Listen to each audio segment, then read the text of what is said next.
automating the organization and kind of establishing those, like for that AI to work, like the actual operations of implementing AI really requires that you do have access to a data set. One of the dirtiest secrets over the last 5 years is that almost no one actually had good data. It was locked up in silos and everything else. It's one of the reasons we had to go to our platform and we started building kind of what we think of as end arounds, where we would say, okay, look, we know the client is good for the list of prospects, the list of customers, the sales history. But most of the time they don't have, like, salespeople don't like entering notes. They oftentimes won't track their emails, opens, click rates, and a bunch of the other data that they actually need to kind of establish many of the goals they have. Everybody's held together with duct tape. So we built a platform that would allow us to actually append additional data onto the bare bones version that we knew our clients would have.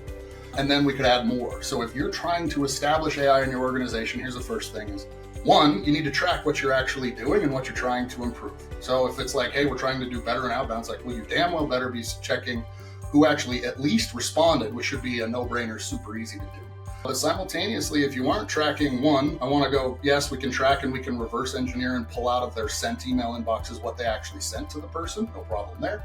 But I do want to know how they actually came to the conclusion of who to call, right? I want to know where their lists is. I want to know where their data sources and their lists are coming from, or the campaigns that are generating.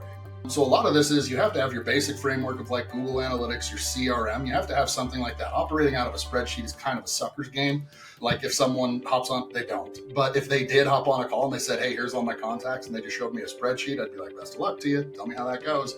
It can work. We can upload lists into our system.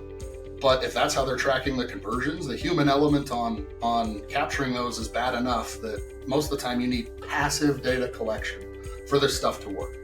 Meaning, so once it's in the system, things like HubSpot will track the deal status, when it took place. If you go look behind the scenes, it'll tell you what time the deal was created, how many touch points there were. It'll append all the threads and email stuff. You need access to that stuff. The more you have, the better it works, because the more you have, the more we can bring to the table. The more we can tell you how much it did or did not impact the interaction. So when you get into an organization, you go, okay, who needs to own this? You kind of want everybody to at least understand that fundamental, like, whatever you're doing, we just need to be able to track it, right? We need to be able to look at it. We need to have a KPI at the end of the rainbow so we can say, hey, can we actually impact that damn thing? For that reason, data sets matters. And again, usually they kind of suck, at least to start. Very rarely do we come in and we're just amazed at how well organized stuff is. It usually isn't the case.